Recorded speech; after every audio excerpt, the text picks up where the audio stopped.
ठिकाणी उपस्थित असलेले आपले खासदार ओमराजे निंबाळकर साहेब, आमचे सहसंपर्क बंधू बाळाराज निंबाळकर, अनिल जगताप साहेब आणि सर्व पत्रकार बंधूंचं मी स्वागत करतो. आज पत्रकार परिषद घ्यायचं प्रयोजन म्हणजे 2023चा पीक विमा. 2023च्या पीक विम्याच्या बाबतीत आपल्याला आधी मी ही माहिती सांगतो की आपल्या जिल्ह्यात आपल्याकडे सगळ्यांना कागदपत्र दिलेलीच आहेत. जवळपास 5,56,000 शेतकऱ्यांनी सोयाबीनचा पीक विमा भरलेला आहे आणि जवळपास 600 कोटी रुपये म्हणजे शेतकरी हिस्सा, राज्य हिस्सा, केंद्र सरकारचा हिस्सा असे मिळून HDFC कंपनीला यावर्षी सरकारच्या माध्यमातून कंपनीला प्रीमियम जाणार आहे. आपण बघतोय की आपलं यावर्षी 2023 वर्ष दुष्काळी वर्ष होतं आणि त्यामुळं अग्रिम जवळपास सगळ्या शेतकऱ्यांना 5,000च्या आसपास सगळ्या शेतकऱ्यांना अग्रिम कंपनीमार्फत शासनानं जी उपाययोजना केली होती त्यामार्फत कंपनीने दिलेला आहे. आणि आपला जिल्हा जवळपास 3 तालुके हे दुष्काळ जाहीर झाला आणि बाकीच्या मंडळामध्ये आपल्या सरकारनं दुष्काळ सदृश्य परिस्थिती जाहीर केली. त्यामुळं आपलं उत्पादन अग्रिम दिला म्हणजे 50% आता शासनानं सिद्ध केलं आहे महसूल आणि कृषी विभागाने.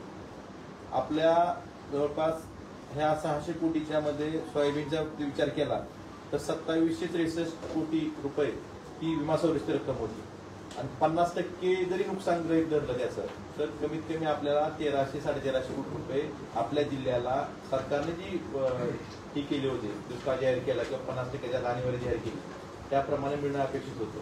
पण मिळालं काय? 254 कोटी रुपये फक्त अग्रिम सगळ्या शेतकऱ्यांना दिला, 5,000-5,500 प्रमाणे प्रत्येकाला. आणि आता परवा मागच्या आठवड्यात काही विमा जो जमा झाला त्यात 25 मंडळातल्या 34,000 शेतकऱ्यांना फक्त 39 कोटी रुपये विमा जमा झाला. आता उरलेल्या 5,19,000 शेतकऱ्यांचं काय? यामध्ये लोकसभेची आचारसंहिता चालू असताना केंद्र सरकारने एक परिपत्रक काढलं, तुमच्याकडे त्याची कॉपी आहे, 30 एप्रिल 24ला.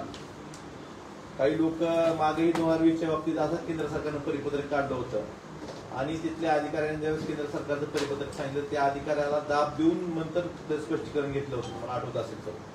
तेही परिपत्रक केंद्र सरकारचं, हेही परिपत्रक केंद्र सरकारचं आहे.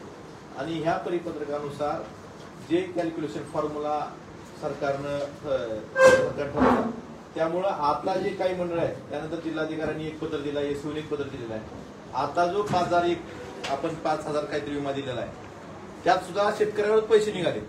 पुढची रक्कम भरपाई द्यायची तर लांबच, तुम्हाला ती कागद सुद्धा आम्ही दिलेली आहे, चार्ट पण आहे. काही शेतकऱ्यांना 1,391 रुपये म्हणजे जे 5,136 रुपये अग्रिम दिलेला आहे त्यात 605 रुपये शेतकऱ्यांनी त्या कंपनी द्यावे लागतील.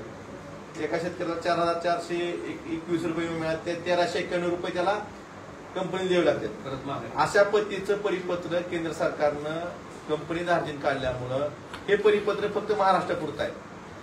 म्हणजे केंद्र सरकारचा महाराष्ट्र द्वेष किती आहे, शेतकरी द्वेष किती आहे त्या परिपत्रकावरून दिसून येतं. एका बाजूला साधी शेतकऱ्याची विहीर असली त्याचं जिओ टॅगिंग करायचं म्हणून अधिकारी सांगतात की आचारसंहिता चालू आहे. मग अशा वेळेस केंद्र सरकार परिपत्रक कसं काढू शकतं हाही प्रश्न आहे. केंद्र सरकार काम कंपन्यांसाठी करतं का शेतकऱ्यांसाठी करतं? आणि केंद्र सरकारनं 30 एप्रिलला परिपत्रक काढल्यानंतर आपल्या राज्य सरकारच्या कृषी संचालकांनी लगेच 6 मेला एक पत्रक काढलं सगळ्या कंपन्याला आणि केंद्र सरकारच्या ह्या परिपत्रकाप्रमाणे तरतुदीनुसार तात्काळ नुकसान भरपाई निश्चित करून शेतकऱ्यांना विमा वाटप करावं. म्हणजे एवढी तत्परता एखादं परिपत्रक जर कंपनीच्या बाजूने निघालं आणि शेतकऱ्याच्या विरोधात निघालं तर केंद्र सरकार राज्य सरकार करतं. एका बाजूला आपल्याला दुष्काळ जाहीर करायचा, 50%च्या जाणीवर जाहीर करायची. या वर्षीच्या आपल्या राज्याचा विचार केला तर जवळपास 8,000 कोटी रुपयाचा हप्ता कंपनीला जाणार आहे आणि त्या परिपत्रकाचा तुम्हाला कागद दिलेला आहे. आजपर्यंत फक्त त्यांनी 2966 कोटी रुपये वाटप केले, म्हणजे 5,000 कोटी रुपये हप्त्यापेक्षा कमी वाटप केले. म्हणजे हप्ता घ्यायचा 8,000 कोटी राज्याच्या वतीनं आणि वाटप करायचे 1966 कोटी. आपल्या जिल्ह्यापुरता विचार केला करायचं झालं तर 600 कोटी रुपये हप्ता घेतला आणि वाटप फक्त 254 कोटी रुपये अग्रिमचे आणि 39 294 कोटी, जवळपास 300 कोटीपेक्षा हप्ता म्हणजे हिस्सा आज कंपनीनं आपल्या जिल्ह्यातून फायदा कमवलेला. 300 कोटी, 300 कोटीपेक्षा जास्त म्हणजे 254, 253 कोटी आणि 40 कोटी, 306 फायदा, 306 कोटीपेक्षा जास्त फायदा आपल्या एकट्या जिल्ह्यातून एका हंगामात रब्बीचं वेगळं एका हंगामात त्या विमा कंपनीने घेतलेला आहे. आणि अशा वेळेस आम्हाला एकच विचारायचं की केंद्र सरकारनं आजारसंहिता चालू असताना हे परिपत्रक काढायचं कारण काय आणि त्याची लगेच अंमलबजावणी राज्य सरकारमार्फत करून शेतकऱ्यांचं नुकसान करायचं जी राज्य सरकारचं धोरण आहे त्याबाबत राज्य सरकारनं स्पष्टीकरण देणं गरजेचं आहे. तुम्ही धोरण नेहमी शेतकऱ्यांसरकार म्हणता, खरं तर या सरकारनं दुष्काळाच्या पार्श्वभूमीवर जी 50% नुकसान झालंय याप्रमाणे जवळपास या जिल्ह्याला 1300 कोटी रुपये विमा मिळवून देणं गरजेचं होतं. तसं मिळवून दिला असतं आम्ही त्याचा जाहीर सत्कार केला असता, परंतु ते तर लांबच. आता बैठकीला कोणतरी काल सांगितलं की आता त्याची अडचण आहे, परिपत्रकाला आता त्याची अडचण नव्हती का, हे मला त्यांना विचारायचंय. त्यामुळं आता ह्या राज्य सरकारमध्ये सत्ताधारी लोक आहेत, यांनी सुद्धा त्याचं उत्तर देणं गरजेचं आहे, सरकारनं सुद्धा उत्तर देणं गरजेचं आहे. आणि याबाबत उर्वरित 5,19,000 शेतकऱ्यांना त्यांनी कारण काय सांगितलं, तुम्हाला अजून एक कागद देतो. त्यांनी परिपत्रकात काय सांगितलं, 30/4चं ते परिपत्रक आहे. ज्या महसूल मंडळामध्ये 25% जास्त इंटिमेशन आहेत, तक्रारी आहेत, एकूण क्षेत्राच्या 25% जास्त जर तक्रारी असतील तर त्यांना वाईड स्प्रेड घेऊन द्या आणि त्याला वेगळ्या सूत्राप्रमाणे पैसे द्या. आणि हे सूत्र काय तर अग्रिमपेक्षा कमी पैसे पडायचे. अग्रिम जेवढा दिला 5,000 त्यापेक्षा कमी शेतकऱ्यावरच पैसे निघालेले, कोणाचे 1300-1200 रुपये. मग हे सूत्र जर तुम्ही वाईड स्प्रेड 25%, एका बाजूला सरकारनं कंपनीला म्हणायचे की तुम्ही इंटिमेशन द्या नुकसान झाल्यावर, आणि दुसऱ्या बाजूला म्हणायचे तुमची इंटिमेशन जास्त आले म्हणून आम्ही वाईड स्प्रेड घेत जाणार. मूळ गाभा या योजनेचं काय की एरिया अप्रोच धरायचा आहे. एरिया जर वाईड स्प्रेड 25% जास्त तुमच्याकडे इंटिमेशन असतील तर सगळ्या शेतकऱ्यांना ज्यांनी इंटिमेशन दिलेत आणि ज्यांनी दिले नाही त्यांचं नुकसान झालं हे गृहीत धरून तुम्हाला करावं. तुम्ही पीक कापणी प्रयोगाला एका मंडळामध्ये फक्त 12 प्रयोग करता आणि एका जर मंडळामध्ये 12 प्रयोगाच्या आधारे तुम्ही नुकसान भरपाई निश्चित करता. मग दुसऱ्या बाजूला जर 25% जास्त नुकसान भरपाईचे इंटिमेशन तुम्हाला आले असतील, आता ते तोही चार्ट तुमच्याकडे आहे. जवळपास आपल्याकडे काही सर्कल असे आहेत, तुम्हाला ही दिल्ली 32 मंडळ 32 मंडळ चार्ट 39% समजा आता शिरोड मंडळ आहे, 61% क्षेत्रावर इंटिमेशन आले. 61% क्षेत्रावर इंटिमेशन आम्ही नुकसान झाल्याशिवाय इंटिमेशन दिले का? एका बाजूला इंटिमेशन दिले नाही मग नुकसान भरपाई ना करायची आणि दुसऱ्या बाजूला ह्या परिपत्रकाचे इंटिमेशन जास्त आहेत म्हणून नुकसान भरपाई कमी करायची. हे धोरण केंद्र सरकारनं राज्य सरकारनं अवलंबिलेलं आहे. हे विमा कंपनीला धाडतील ते धोरण सरकार राबवते, नेहमीच राबवते. आम्ही पहिल्यापासून म्हणतोय की पंतप्रधान पीक विमा योजना ही शेतकऱ्यासाठी नाही, कंपन्यांची घरं भरण्यासाठी योजना आहे. आणि या बाबतीत अशा दुष्काळी परिस्थितीत शेतकऱ्याला मदत करायला सोडून सरकारनं जे शेतकरी विरोधी सर्क्युलर काढले याचा आम्ही निषेध करतो. आणि आमचं एवढंच म्हणणं आहे की तुम्ही उर्वरित 5,19,000 शेतकऱ्यांना 27,000 रुपये प्रत्येक शेतकऱ्याला या 50% प्रमाणे प्रति हेक्टरी 27,000 रुपये विमा मिळणं अपेक्षित होतं, तो मिळालेला नाही. 5,000 प्रत्येक हेक्टरी मिळालेले आहेत. तर उर्वरित जे पैसे आहेत ते पेरणीच्या आधी त्या सरकारनं हस्तक्षेप करावा, तरी आपल्या जागा निवडणुकीतून बाहेर यावं, जागा व्हावं आणि शेतकऱ्यांना उर्वरित 22,000 रुपये प्रति हेक्टरी पैसे पेरणीच्या आधी जमा करावे. आणि याबाबत आम्ही रस्त्यावरही लढाई करणार आणि कायदेशीर लढाई करणार आहोत हे मला सांगायचं. आमदार साहेबांनी आता परिपत्रक काढल्यामुळे कशा पद्धतीने शेतकऱ्याचं नुकसान होणार आहे याच्या बाबतीत आपल्याला सविस्तर अशी माहिती दिली. याच्यातला मूळ विषय असा आहे की खरीप 2023ला जवळपास 5,56,000 शेतकऱ्यांनी आपल्याकडं विमा भरून त्या ठिकाणी त्यांच्यात खरीपाचं पीक संरक्षित केलं होतं. शासनानं 30 एप्रिल, आता मोदी सरकार म्हणायचं का केंद्र सरकार म्हणायचं नेमकं, कारण जाहिरात करताना तर मोदी सरकार होतं म्हणून आता मोदी सरकारच म्हणतो ना. या मोदी सरकारनं आचारसंहिता असताना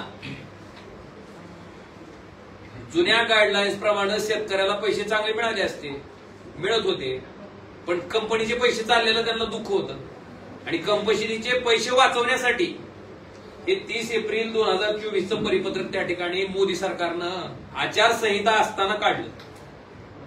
ज्या परिपत्रकाप्रमाणे शेतकऱ्याला जो अग्रिमचा विमा दिलाय 5,000 रुपये, या परिपत्रकाच्या मध्ये जे सूत्र दिलंय त्या सूत्राप्रमाणे जर विम्याचं आपण कॅल्क्युलेशन केलं, हिशोब केला, तर प्रत्येक शेतकऱ्याला 3,500, 3,600 3400 इतकी नुकसान भरपाई हेक्टरी मिळते. म्हणजे 5,000 रुपये हेक्टरी दिले त्याच्यातलेच पैसे शेतकऱ्याला परत द्यायची वेळ ह्या परिपत्रकामुळे येणार आहे. आणि म्हणून याच्या संदर्भात म्हणजे कोणाला 1495 परत द्यावे लागतील अशी रक्कम शेतकऱ्याला परत द्यावी लागणार आहे.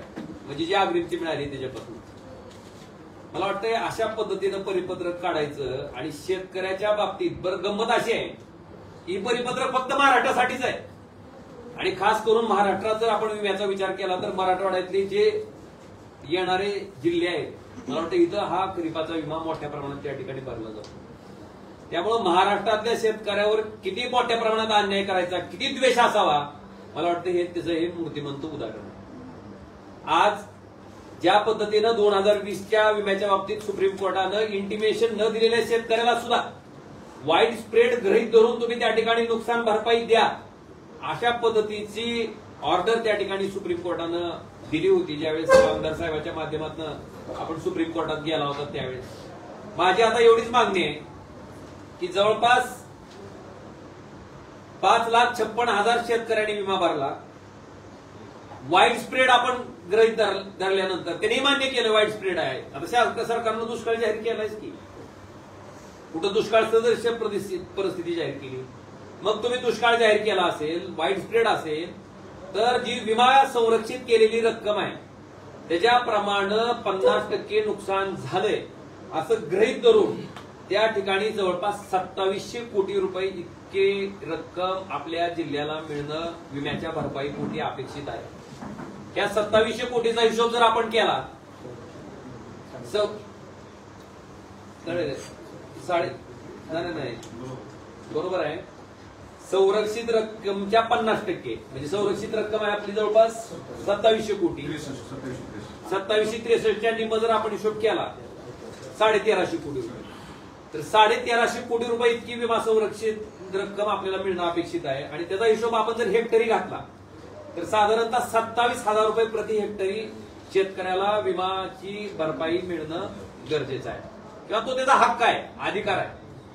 असं असताना या परिपत्रकामुळं 27,000 रुपये हेक्टरी मिळायचं तर लांबच राहिलं. कारण ह्या 27,000 मधले 5,000 रुपये अग्रिम दिलेत, 22,000 रुपये अजून देणं बाकी आहे म्हणजे मिळायला पाहिजे ते मिळायचं लांबच राहिलं. पण ह्या परिपत्रकामुळं 5,000 दिलेले बी शेतकऱ्याला 1,495 रुपये परत द्यायची पाळी त्या ठिकाणी शेतकऱ्यावर आलेली. तर आमची एवढीच मागणी आहे की आपण हा वाईड स्प्रेड गृहीत धरून जो संरक्षित केलेल्या विम्याची रक्कम आहे 2700 कोटी त्याच्या निमी म्हणजे 1350 कोटी रुपये इतकी रक्कम त्या ठिकाणी केंद्र सरकार आणि राज्य सरकारची पण तत्परता किती आहे बघा. केंद्र सरकारनं 30 एप्रिलला परिपत्रक काढले की लगेच राज्य सरकारनं ताबडतोब सूचना देऊन खाली रिकामे का कंपनीचे पैसे वाचायलेत ना. आणि दुसरीकडे शेतकऱ्यांच्या तोंडाला पाणी पोसायचं काम चालू आहे. 5,56,000 शेतकऱ्यांपैकी फक्त 37,554 इतक्या शेतकऱ्याला मला वाटतं विमा द्यायचं काम म्हणजे किती टक्केवारीच्या हिशोबाने जर काढली तर किती टक्के लोकांच्या पदरात पडायला लागले. आणि गंमत अशी आहे या परिपत्रकानुसार 25% पेक्षा जास्त जर तुम्ही इंटिमेशन दिले असतील क्षेत्राच्या महसूल मंडळाची क्षेत्र आहे त्या क्षेत्राच्या 25% पेक्षा जास्त जर इंटिमेशन आले असतील तर त्यांना विमा द्यायच्या बाबतीत हे सूत्र लावायचं. आणि हे सूत्र जर लावलं तर जी 5,000 मिळाले अग्रिमचे त्याचे 1,495 रुपये परत शेतकऱ्यांना कंपनीला माघारी द्यायचे. मला वाटतं अशा पद्धतीचा हा कारभार आहे. आणि मला दुर्दैव एका गोष्टीचं वाटतंय की काही लोक स्वतःला स्पेशलिस्ट आपलं धाराशिव गुलाबजामुनसाठी स्पेशलिस्ट होतं ते दुकानात हाटीलवर लिहिलेलं असते बघा जामुन स्पेशलिस्ट सगळ्या दुकानावर असते. तसं काही लोक स्वतःला स्पेशलिस्ट म्हणते आणि इतकी कुतरवड असते इतकी हवा असते की लगेच जाहीर करून टाकलं होतं की इंटिमेशन दिलेल्या 1,92,000 शेतकऱ्याला विमा मिळणार. काय झालं मिळताना मिळाले फक्त 37,000 शेतकऱ्याला. 1,92,000 काय झालं आणि त्याच्यात पुन्हा काय बोलायचं ना. अजून म्हणजे निर्लज्जपणाचा कळस किती असतो की आपण केलेलं स्टेटमेंट आहे समजा एखाद्या गोष्टीचं श्रेय जर आपण घेतलं तर ती जर पूर्ण नाही झाली तर त्याचा अपयशाचा खापर सुद्धा आपण स्वतः घ्यायला पाहिजे ना. जर 1,92,000 शेतकऱ्याला विमा मिळाला असता तर आपण माझी लाल म्हणून बरंच आपण आरडाओरड केली असती. पण 1,92,000 शेतकऱ्याला विमा मिळाला नाही, केवळ 37,000 शेतकऱ्याला त्या ठिकाणी विमा मिळतोय. मग ह्याच्या बाबतीतला अपयश कोण बोलणार आहे, त्याच्याबद्दल कोण सांगणार आहे? आणि तुम्ही आचारसंहितेचं कारण पुढे सांगता की आता आचारसंहिता संपल्यावर आपण हे सगळं करू. मग आचारसंहितेच्या कार्यकाळामध्ये हे 30 एप्रिलचं परिपत्रक केंद्र सरकारनं ज्यांनी काढलंय, कामना शर्मा, अतिरिक्त आयुक्त कृषी, केंद्र सरकार काय म्हणायचं, मोदी सरकार म्हणायचं केंद्र, म्हणजे मोदी सरकारच्या अधिकाऱ्याच्या परिपत्रकामुळं आपल्या भागातल्या शेतकऱ्याचं एका हेक्टरला 23,000 रुपये नुकसान त्या ठिकाणी हेक्टरी होत आहे. मग हा विमा आणि 23 ते परिपत्रक काढलं की लगेच 6 मे 2024 ला राज्य सरकारनं परिपत्रक लगेच खाली मार्गदर्शक सूचना ताबडतोब अंमलबजावणी करा. का? कंपनीचे पैसे वाचतात ना, आणि शेतकऱ्याच्या तोंडाला पानं पुसायची. मला वाटतंय जशी तत्परता कंपनीचे पैसे वाचवण्याच्या बाबतीत केंद्र सरकार आणि राज्य सरकार दाखवते, तशी तत्परता शेतकऱ्यावर अन्याय झाल्यावर का दाखवत नाही? का त्या ठिकाणी पुढे येत नाही? का त्या ठिकाणी अशा पद्धतीचं परिपत्रक निघत नाही? मला वाटतं याचा विचार सुद्धा आता सामान्य शेतकऱ्यांना करणं गरजेचं आहे. आणि अशा पद्धतीचं शेतकऱ्याच्या तोंडाला पानं पुसणाऱ्या मोदी सरकारचा, राज्य सरकारचा मी तीव्र शब्दात निषेध व्यक्त करतो. महाराष्ट्रातल्या तमाम शेतकऱ्याच्या माध्यमातून निषेध व्यक्त करतो, जे आज दुष्काळी परिस्थितीशी सामना करतायत. अक्षरशः शेतकरी आत्महत्यासाठी त्या ठिकाणी आत्महत्येच्या खाईत त्याला लोटायचं काम सरकारच्या धोरणामुळे झालंय. एका बाजूला तुम्ही उत्पादित केलेल्या सोयाबीनचे भाव पाडून टाकले, सोयाबीन आयात करून, पाम तेलावरचा आयात शुल्क कपात करून, कांद्याला निर्यात बंदी करून टाकली, तिथं शेतकरी मारला. मग अशा पद्धतीनं म्हणजे उत्पादित केलेल्या वस्तूला बी भाव मिळू द्यायचा नाही, आणि दुष्काळ पडल्याच्या नंतर, नुकसान झाल्याच्या नंतर ज्या आशेनं, ज्या अपेक्षेनं विमा भरलाय किंवा आता तरी आपल्याला काही मदत पडेल, ह्या दुष्काळात तरी काही मदत मिळेल, मला वाटतं तिथं सुद्धा अशा पद्धतीचे तुगलकी कारभाराची परिपत्रकं काढायची आणि परत शेतकऱ्याच्या तोंडाला पाणी पुसायचं काम करायचं. मला वाटतं ह्या घटनेचा तीव्र शब्दात निषेध करतो. आणि निश्चितपणे आता ही लढाई आम्ही रस्त्यावर तर निश्चितपणे लढणार आहे, पण शेतकऱ्यांना हा विषय समजून घेणं गरजेचं आहे की स्वतःला स्पेशलिस्ट म्हणून घेणारे आज कसं तोंडावर पडले, त्याच्याबद्दल काही बोलत नाहीत. आता केंद्र सरकारचा गंमत अशी आहे की आधी थोडी भानगड होती, जरा केंद्रात त्यांचं, राज्यात आमचं असं काहीतरी असायचं आणि ते सारखं राज्यावर बोट ठेवलं जायचं. आता सगळं चारही अंगण आहे की तुमचंच, खाली बी तुम्हीच आहेत, वरी बी तुम्हीच आहेत. हे कशामुळं? आता काय बोलणार ह्याच्यावर? आणि मला वाटतंय श्रेय घेण्यापेक्षा माणसानं लोकांना मदत करायची भूमिका त्या ठिकाणी ठेवणं गरजेचं आहे. आमदार असो, खासदार असो, जिल्हा परिषदचा सदस्य असो, पंचायत समितीचा सदस्य असो, ग्रामपंचायतचा सदस्य असो, नगरपालिकेचा सदस्य असो, ही सगळी लोकप्रतिनिधी या नात्यानं आपण, लोक आपल्या घरी आलते का उभार म्हणून? आपण जातो ना त्यांच्याकडून उमेदवार म्हणून, किंवा मलाही काम करायचे, मलाही सेवा करायची आहे म्हणून मी तुम्हाला निवडणुकीला उभा आहे. मग जेव्हा आपण सरकारच्या पैशातनं, म्हणजे जनतेच्या टॅक्सच्या रूपानं मिळणाऱ्या पैशातनं जनतेसाठी काही काम करतो, तर त्याचं श्रेय घेण्यासाठी ही कुत्तरवड का? कशामुळं? आपल्या बापजातीची इस्टेट एकूण आपण लोकांना मदत करतोय, ह्या पद्धतीची भावना का लोकप्रतिनिधी दाखवते? मला वाटतं ह्याच्या बाबतीत आत्मचिंतन करणं गरजेचं आहे स्पेशलिस्ट माणसांना. मला वाटतं ही स्पेशलिस्टगिरी कशासाठी आहे नेमकी? शेतकऱ्यासाठी आहे का कंपनीच्या फायद्यासाठी आहे? मला वाटतं ह्याचा सुद्धा विचार सामान्य शेतकऱ्यांनी करावा. आणि आम्ही ही लढाई निश्चितपणे रस्त्याच्या लेवलवर लढणारच आहेत, पण कायद्याच्या ह्याच्यावर सुद्धा त्या ठिकाणी निश्चितपणे लढून आपल्या भागातल्या शेतकऱ्याला जोपर्यंत न्याय मिळत नाही तोपर्यंत आम्ही स्वस्थ बसणार नाही. आम्ही याच्या बाबतीत निवडणूक आयोगाला स्वतः तक्रार करणार आहे. जर तुम्ही कंपन्याच्या बाजूनं एखादं परिपत्रक जर काढून शेतकऱ्याला नुकसान करत असाल, आता ह्याच्या काळात इतर वेळेस कारण सांगता तुम्ही, आणि असं परिपत्रक काढून जर शेतकऱ्याला नुकसान होत असेल असताना सुद्धा त्याची तक्रार आम्ही निवडणूक आयोगावर करणार. उद्या शेवटच्या टप्प्यातलं मतदान आहे ना, मग तक्रार तरी करणार. उद्या तर शेवटच्या टप्प्यातलं मतदान आहे. काय टप्प्यात निवडणूक आयोग तक्रार करणं ही फॉर्मॅलिटी आहे. ते काय करते ते आजपर्यंत बघितलं जायची, पक्ष या जेला देऊन टाकले. निवडणूक आयोगावर आता किती विश्वास आहे भारताच्या जनतेचा, जनतेला माहिती नाही आम्हाला. म्हणून तक्रार करायचं काम करू आम्ही, आउटपुट काय निघाली द्यावंच माहिती. आजच्या या पत्रकार परिषदेमध्ये आपल्या सर्व पत्रकार मित्रांचं मी स्वागत करतो. आता करीब 2023च्या संदर्भामध्ये ही जी पत्रकार परिषद आयोजित केलेली आहे त्या संदर्भात आमदार महोदयांनी खासदार महोदयांनी बरीचशी माहिती दिलेली आहे. आकडेवारीच्या भोळात न जाता थेट जो कळीचा मुद्दा बनला केंद्राचं परिपत्र आहे त्यावरती मी येतो. केंद्र शासनानं 30 एप्रिल 2024 रोजी एक परिपत्रक काढलं आणि या नव्या परिपत्रकानुसार 75% शेतकऱ्यांना पीक विम्यापासून वंचित ठरवण्याचं जे धोरण अवलंबलंय त्याचा आम्ही निषेध करतो. या नव्या परिपत्रकानुसार 75% शेतकऱ्यांना न्यायच मिळणार नाही. मिळालेला जो पीक विमा त्याच्यातूनच पैसे वापस देण्याची नामुष्की या नव्या परिपत्रकामुळे आलेली आहे. आमचं म्हणणं असं आहे की पीक विमा भरताना जे 26 जून 2023चं परिपत्रक आहे त्या परिपत्रकाच्या नुसारच नुकसान भरपाई देणं अपेक्षित आहे. आपल्याला या ठिकाणी आणखी सांगू इच्छितो, या नव्या परिपत्रकामुळे महाराष्ट्रातील शेतकऱ्यावर अन्याय झालेला आहे. केवळ धाराशिव जिल्ह्यातील शेतकऱ्यावरच अन्याय झालेला नाही तर महाराष्ट्रातल्या तमाम शेतकऱ्यावर अन्याय झालेला आहे. आणि पुन्हा एकदा भाजपचा महाराष्ट्र द्वेष समोर आलेला आहे. कारण नवीन परिपत्रक हे केवळ महाराष्ट्रासाठीच लागू केलेलं आहे आणि महाराष्ट्र शासनाने याला विरोध करायचा सोडून 30 एप्रिलला परिपत्रक निघाल्यानंतर तातडीनं 6 मेला अंमलबजावणी करण्याच्या सूचना दिल्या आणि अचानकपणे धाराशिव जिल्ह्यातल्या काही शेतकऱ्यांना पैसे मिळाले. आपल्याला माहिती आहे धाराशिव जिल्ह्यातल्या 7,57,000 शेतकऱ्यांनी विमा भरला होता. त्यापैकी 5,56,000 सोयाबीन उत्पादक शेतकरी होते.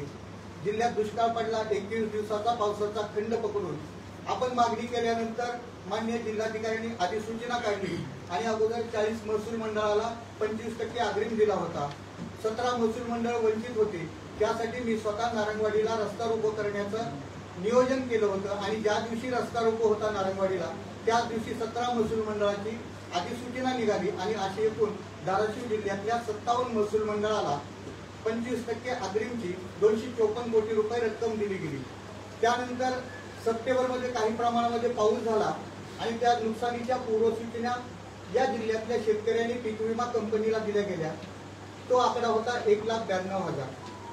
नियमानुसार आणि नव्या परिपत्रकानुसार पीक विमा कंपनीनं अचानकपणे या जिल्ह्यातल्या 37,574 शेतकऱ्यांना 39,52,00,000 रुपयांचं वाटप केलं गेलं. मात्र हे सूत्र अतिशय घातकी असून यामुळं धाराशिव जिल्ह्यातील एकूण 57 महसूल मंडळापैकी 32 महसूल मंडळातील एकही शेतकऱ्याला 1 रुपया मिळाला नाही. त्यात 13 हे महसूल मंडळ देखील आहे. खरं म्हणजे पीक विमा स्पेशालिस्ट म्हणून घेणाऱ्यांना माझी विनंती आहे या बाबींचा विचार करायला पाहिजे होता आणि त्याच्यानंतरच फेसबुक लाईव्ह करणं अपेक्षित होतं. रात्री देखील त्यांनी फेसबुक लाईव्ह केलं आणि सांगितलं की खरं म्हणजे या संदर्भात कोण माहिती देत नव्हतं.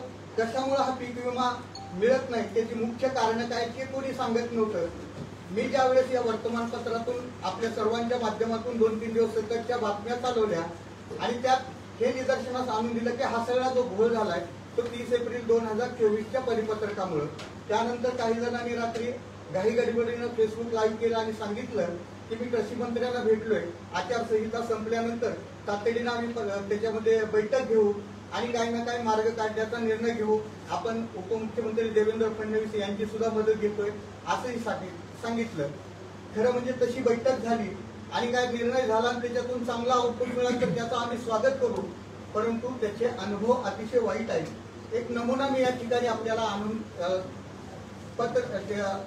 कृषी मंत्र्यांसोबत बैठक घेतल्यानंतर देखील त्याच्यातून काही निष्पन्न होत नाही याचं एक उदाहरण मी आपल्यासमोर या ठिकाणी देतो.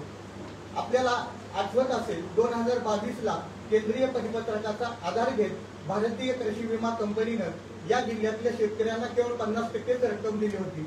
मी राज्यस्तरीय तक्रार निवारण समितीकडे तक्रार दाखल केली आमदार साहेब आणि खासदार साहेबांच्या मार्गदर्शनाखाली. त्यावेळेस राज्यस्तरीय तक्रार निवारण समितीनं शेतकऱ्यांच्या बाजूने निकाल देत या जिल्ह्यातल्या शेतकऱ्यांना 294 कोटी रुपये देण्याचे आदेश दिले होते. त्याच्यात 3 प्रकारचे आदेश होते. एक शेतकऱ्याला रक्कम द्यायची, दुसरी पंचनाम्याच्या प्रती द्यायच्या आणि तिसरं 1,40,000 शेतकऱ्यांच्या ज्या पूर्वसूचना बाद केल्या त्यांच्या पूर्वसूचनाचं सर्वेक्षण करावं आणि आपण त्या शेतकऱ्यांना मदत द्यावी.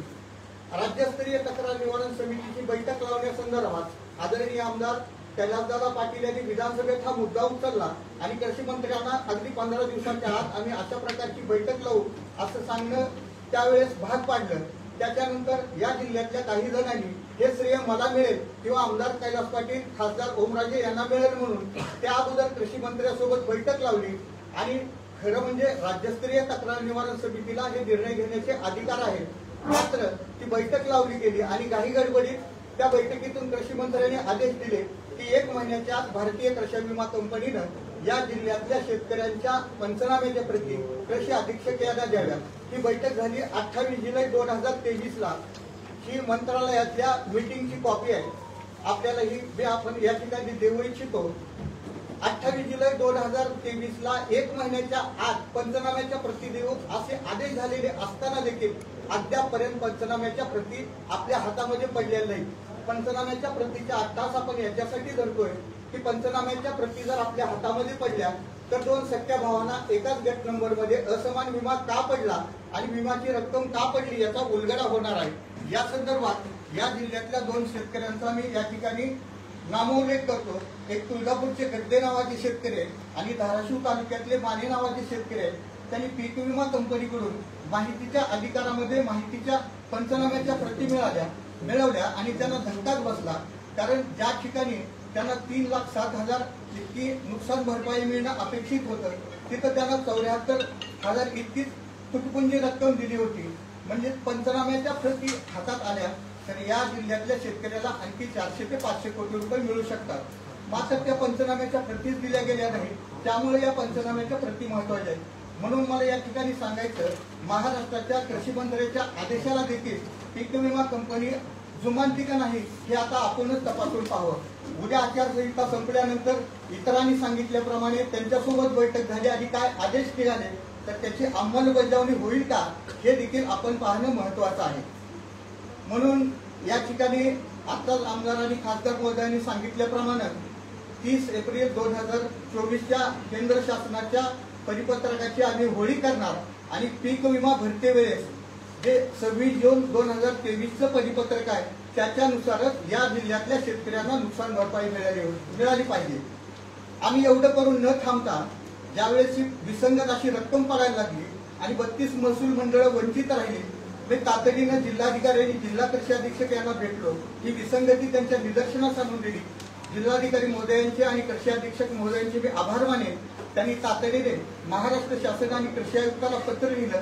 ते पत्रही या ठिकाणी उपलब्ध आहे. त्यात माझ्या नावाचा स्पष्ट उल्लेख आहे. जर या पद्धतीनं पीक विमा दिला गेला तर या जिल्ह्यामध्ये अंदाधुंदी माजेल, शेतकऱ्यावरती अन्याय होईल. त्यामुळं नवीन फॉर्म्युल्यानुसार न वाटप करता जुन्या फॉर्म्युल्यानुसार वाटप करावं असं देखील त्यांनी लिहिलेलं आहे. आमची मागणी या पत्रकार परिषदेच्या माध्यमातून अशीच राहील की ती 30 एप्रिल 2024चं परिपत्रक तातडीनं केंद्राने मागे घ्यावं.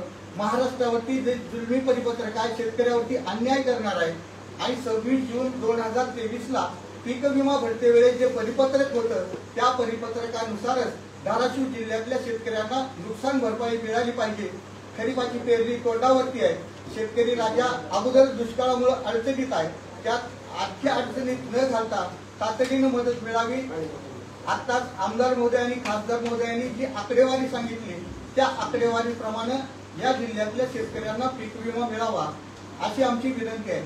यासाठी मी जिल्हा तक्रार निवारण समितीकडे जिल्हा तक्रार निवारण समितीची बैठक घेऊन तसे आदेश देण्याबाबत पत्रही दिलेलं आहे. राज्यस्तरीय तक्रार निवारण समितीकडे येत्या 2 दिवसामध्ये खासदार महोदय आणि आमदार महोदयांच्या मार्गदर्शनाखाली थेट तिथंही तक्रार दाखल करू. कारण एकापेक्षा अनेक जिल्ह्याचा संदर्भ असेल आणि नुकसानीची भरपाई जर 40 लाखापेक्षा जास्त असेल तर आपल्याला थेट राज्यस्तरीय तक्रार निवारण समितीकडे जाता येतं. त्यानुसार ते करू. कारण आपण जर आत्ता डायरेक्ट हायकोर्टामध्ये गेलो तर अल्टरनेट रेमेडी उपलब्ध असताना तुम्ही हायकोर्टामध्ये कसे आलात म्हणून कोर्टाकडून विचारणा होण्याची शक्यता असते. म्हणून आपण स्टेप बाय स्टेप जातोय. त्याचबरोबर आमदार महोदयांनी खासदार महोदयांनी सांगितल्याप्रमाणे रस्त्यावर उतरून देखील ती लढाई देखील आम्ही करणार आहोत. त्यासंबंधीचा विस्तृत तपशील आमदार महोदय आणि खासदार महोदय सांगतील. 2023च्या अचानकपणे निघालेल्या पत्रकार हे जे परिपत्रक आहे त्याविषयी माहिती मी आपल्याला सगळ्यात एक महत्वाचं. आता हे जेव्हा मला तुमच्या सगळ्याच मंडळीला आठवतं तुम्हाला जास्त चांगलं लागतं. तुम्ही सगळेच पत्रकार आहात. एका आमदारानं प्रेस नोट देऊन वर्तमानपत्रात बातम्या छापून आणल्या होत्या की तुम्ही प्रशासनाकडे अर्ज करा आणि पंचनाम्याच्या प्रती घ्या. आपल्याला आठवत असेल जो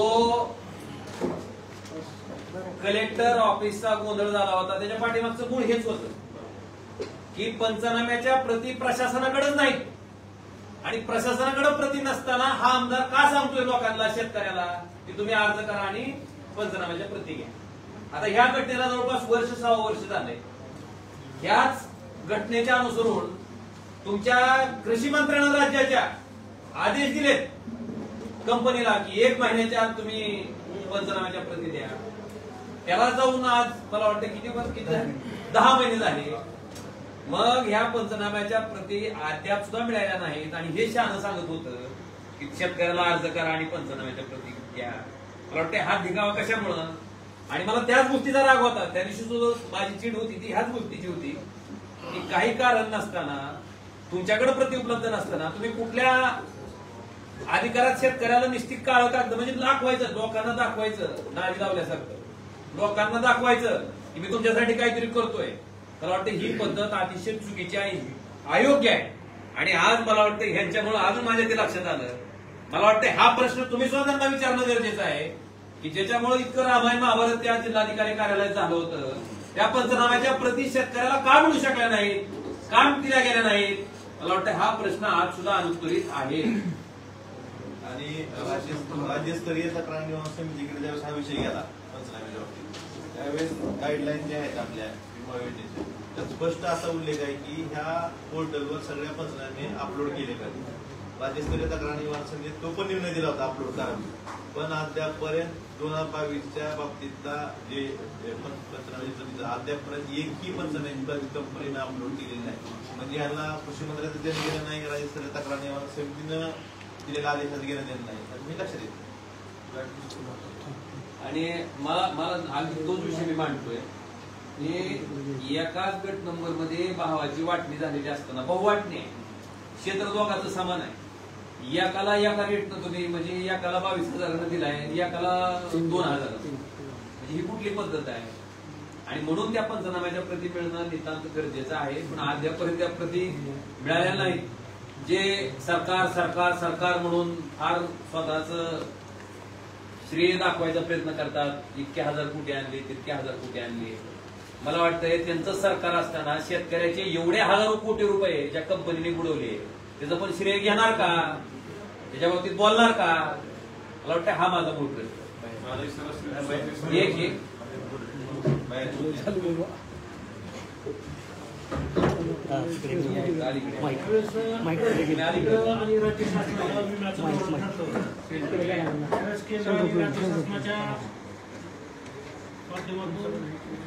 धोरण ठरल्याच्या नंतर परिपत्रक काढलं जातं किंवा राज्य शासनाच्या वतीनं GR काढला जातो आणि त्या विमा कंपनीच्या बरोबर करार केला जातो. तो करार केल्याच्या नंतर त्या कराराप्रमाणे विमा संरक्षित केला जातो. परंतु ह्या प्रकरणामध्ये आपल्याला पाहायला मिळते की करार एका बाजूला ठेवून जे 26 जून 2023चं परिपत्रक आहे ते परिपत्रक बाजूला ठेवून एक नवीन परिपत्रक काढून त्या परिपत्रकामधलं मूळ परिपत्रकामधलं जे सूत्र आहे ते सूत्र पूर्णपणे बदलून, म्हणजे सूत्र एखादा विमा संरक्षित केल्याच्या नंतर त्याला जर विमा आपल्याला देण्याची वेळ आली तर ती कुठल्या सूत्रानं दिली पाहिजे हे सूत्र ठरलेलं असताना मूळ परिपत्रकामधल्या सूत्राला विसंगत अशी भूमिका केंद्र शासनानं घेतली आणि त्या भूमिकेमुळं 30 एप्रिलच्या परिपत्रकामुळं शेतकऱ्यावर अन्याय करणारा निर्णय केंद्र शासनाच्या माध्यमातून झालाय असं आमचं म्हणणं आहे. मुळात हे परिपत्रकच बेकायदेशीर आहे. त्यामुळे हे परिपत्रक पहिल्यांदा रद्द करावं, कारण मूळ जो अग्रीमेंट विमा कंपनीबरोबर केंद्र किंवा राज्य शासनाने केलेला आहे त्या अग्रीमेंटच्या विरुद्ध जाणारं हे परिपत्रक आहे. त्यामुळे हे परिपत्रक सगळ्यात पहिल्यांदा रद्द केलं पाहिजे. दुसरी गोष्ट, ज्यावेळेस आपल्याला शेतकऱ्यांवरती अन्याय करणारे एखादं कार्य करायचं असतं त्यावेळेस मात्र आचारसंहितेची अडचण नसते.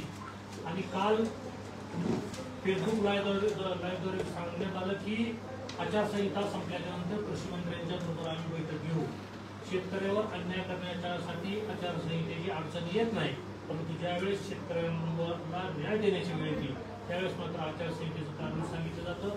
या सगळ्या बाबीमध्ये खासदार साहेबांनी आणि आमदार साहेबांनी सांगितल्याप्रमाणे रस्त्यावरची तर लढाई आम्ही लढूच, परंतु कायदेशीर लढाई देखील याबाबतची लढली जाईल, स्टेप बाय स्टेप लढली जाईल। जिल्हा समिती असेल, राज्य समिती असेल, हायकोर्ट असेल किंवा सुप्रीम कोर्ट असेल, या सगळ्या ठिकाणी न्याय मागितला जाईल आणि शिवसेनेच्या वतीने शिवसेना उद्धव बाळासाहेब ठाकरे या पक्षाच्या वतीने या पुढील काळामध्ये ही सगळी कारवाई केली जाईल, एवढंच आम्ही आपल्याला या ठिकाणी सांगू इच्छितो। तुमचे काय प्रश्न असतील तर विचार। अभ्यास नाही केला तुमचं कुणाचं काय असेल तर विचारा, नाही ह्याच्या संदर्भात कुणाचं असेल तर शंका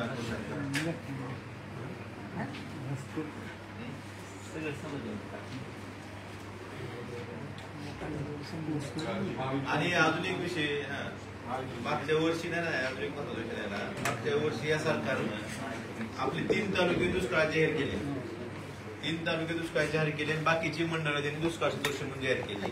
आणि दुष्काळ सदृश मंडळ ज्यावेळी जाहीर केली त्यावेळेस असं सांगितलं गेलं की ज्या उपाययोजना, ज्या सवलती दुष्काळी तालुक्याला आहेत त्या सगळ्या उपाययोजना आम्ही दुष्काळ सदृश महसूल मंडळाला राबवू। परंतु ह्या दुष्काळी अनुदान अद्यापपर्यंत ह्या दुष्काळ सदृश मंडळांना एक रुपया दिलेला नाही। म्हणजे नुसतंच घोषणा करायची आणि जर दुष्काळ सदृशाचा आपण शास्त्रीय निर्णय बघितला त्यात 7 सवलती आहेत, फक्त एकच वगळलं कुठलं अनुदान। त्यामुळं ही गोष्ट सरकारनं घोषणा एक करायची त्यावेळेस सगळ्या शेतकऱ्यांचा, सगळ्या महाराष्ट्र जनतेचा रोष होता, म्हणून दुष्काळ सदृश ही एक दुसरं काहीतरी बोंडस नाव देऊन त्यांनी घोषणा केली। परंतु ज्यावेळेस अनुदान द्यायची वेळ येते त्यावेळेस त्या शासन निर्णयातून म्हणजे दुष्काळ सदृशाच्या शासन दुष्काळ अनुदान हा प्रकार वगळला। त्यामुळं शेतकऱ्यांना दुष्काळ सदृश ज्या मंडळ जाहीर झाले त्यांना सुद्धा दुष्काळी अनुदान मिळालं पाहिजे आणि ते पेरणीच्या आधी मिळालं पाहिजे। आज आपण बघतोय की सोयाबीनची एक बॅग घ्यायला गेलं तर 32 रुपये किंमत झाली त्याची आणि 1,500 कुठल्याही खताचं पोत नाही, आणि सोयाबीन विकायला गेलं तर 4,500 रुपये, 30 किलोच्या बॅगला 32 रुपये आणि सोयाबीन 100 किलो विकायचं म्हणलं तर 4,500 रुपये। एवढी वाईट परिस्थिती शेतकऱ्यावाले असताना अशा वेळी शेतकऱ्यांना दिलासा द्यायचं सोडून लांब, म्हणून तर शेतकऱ्याच्या आत्महत्या थांबत नाही। त्यांनी घोषणा केली होती की आमच्या काळात एकही आत्महत्या होणार नाही, आत्महत्या व्हायचं थांबायचं लांबच, पण आत्महत्येमध्ये वाढ का होत आहे त्याचं कारण हे आहे की सरकार नुसतं घोषणा करतं, विम्याच्या बाबतीत कंपनी दाबीन धोरण घेतं, ज्यावेळेस अनुदान द्यायची वेळ येते त्यावेळेस शेतकऱ्यांना अनुदान देत नाही। त्यामुळं ह्याही गोष्टी आपण सगळ्यांनी समजून घेतल्या पाहिजे। याबाबत सुद्धा आम्ही शिवसेनेच्या वतीनं रस्त्यावर आंदोलन करणार आहे। अजून काय तुम्ही महावितरण कार्यालयामध्ये गेले होते, ते नेमकं काय झालं, अधिकाऱ्यांनी काय सांगितलं, किती नुकसान झालं? महावितरणचं वेगळं घेऊन घ्या, दादा घेऊन टाका. वेगळं